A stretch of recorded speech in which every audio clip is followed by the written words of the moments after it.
I'm exactly where I'm supposed to be. Watch me grow, live strawberry seed. Was within me all along. Just needed space to sing my song. It'll all work out. Just trust the process.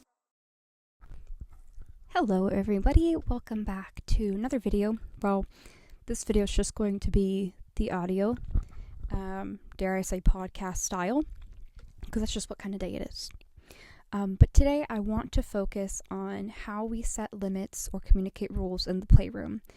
And specifically, I want to communicate this to my parents because I think this could be a really powerful tool you can use at home as well. So, how we set rules or limits in the playroom is done by something called the ACT method. Each letter, ACT, is an acronym that stands for a step in the process. So let's go through it. A stands for acknowledge the feeling. This is done by saying, you are blank, and in the blank you're inserting the feeling word. How does the child feel?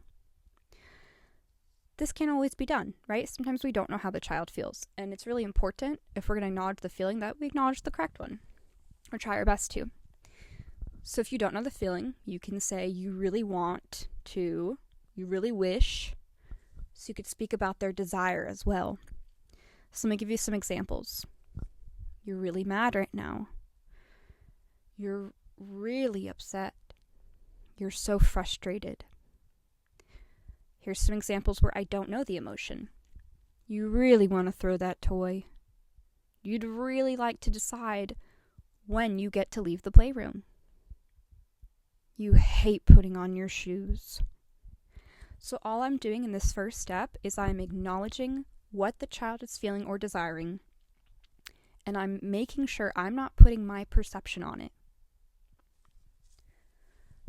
Now we're going to move on to the C. Once you've acknowledged the feeling, you're going to communicate the limit neutrally. This is done by filling in the blanks.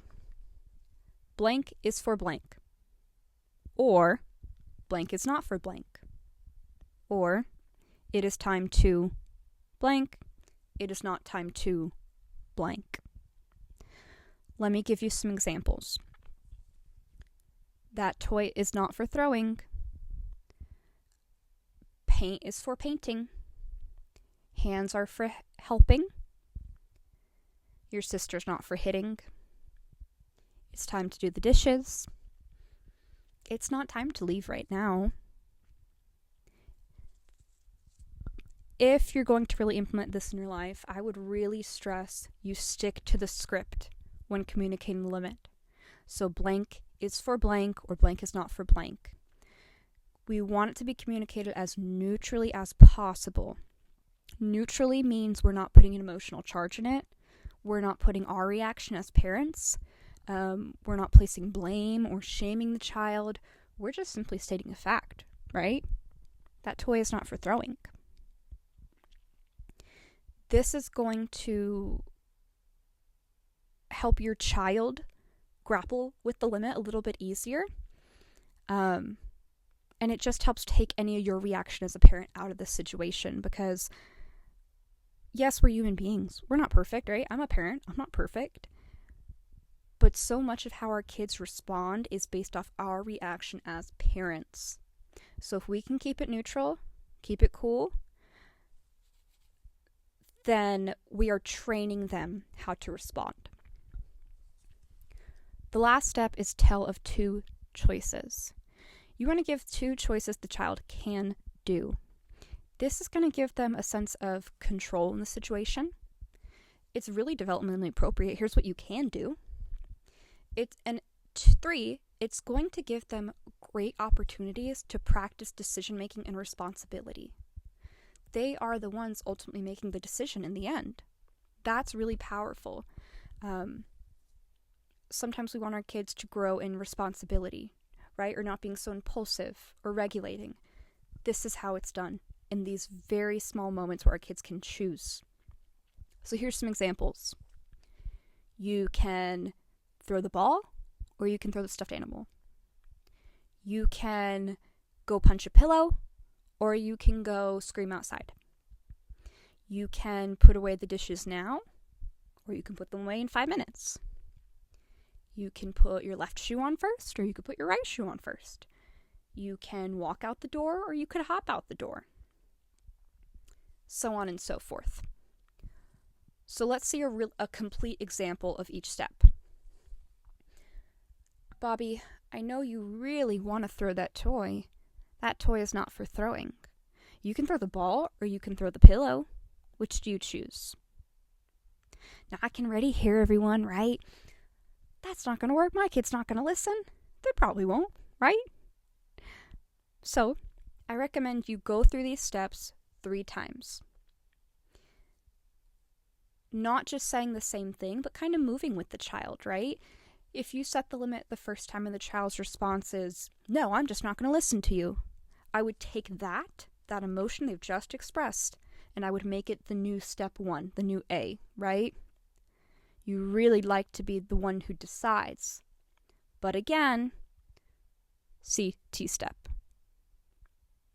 I do this in the playroom 2 to 3 times. I do not escalate. You don't want to escalate. You don't want your reaction to get any bigger or more intense. You just want to keep responding with empathy and understanding while still holding the limit. Now, you can eventually move into a consequence or give the final choice. What that looks like is you've been through the ACT method maybe 2 or 3 times, and now you're going to give the final choice or the consequence. That looks like, hey, you're choosing to blank, so you're choosing to insert logical consequence here. Let me give you some examples. You're choosing to throw that toy, so you're choosing to not play with it the rest of the time. You're choosing to continue to color on the table, so you're choosing to not color for the rest of our time today. Now, as a parent, you can kind of insert whatever natural consequences or things you do at your home that work. I would caution y'all as parents not to jump to this option too quickly. The goal is really to start responding to our kids with empathy and understanding and giving them choices. But it's going to depend the situation and the child, right? Let's be realistic. This is how I set limits or rules in the playroom. This is what I would really suggest to parents to start doing and commit to. You don't have to be perfect when you do it. You don't have to be robotic or have a flat affect. You do have to be empathetic, be yourself. You do have to make sure your tone and your body language is very in line with what you're saying. And you have to be consistent and predictable. I don't want you to be perfect. I'm not perfect. No human, no parent is perfect. I'm not perfect in the playroom. But I try to be as consistent as possible. What this looks like at home is using this ACT method to set limits and rules and boundaries every single opportunity that naturally arises for months or weeks. Consistency doesn't mean just a couple of times and it didn't work, so I'm going to give up, right? Consistency means that even if it doesn't work, quote unquote, your child is going to start viewing you as predictable and consistent. Well, golly gee, I know that if I throw this toy, I can kind of predict what mom or dad or grandma or grandpa is going to say.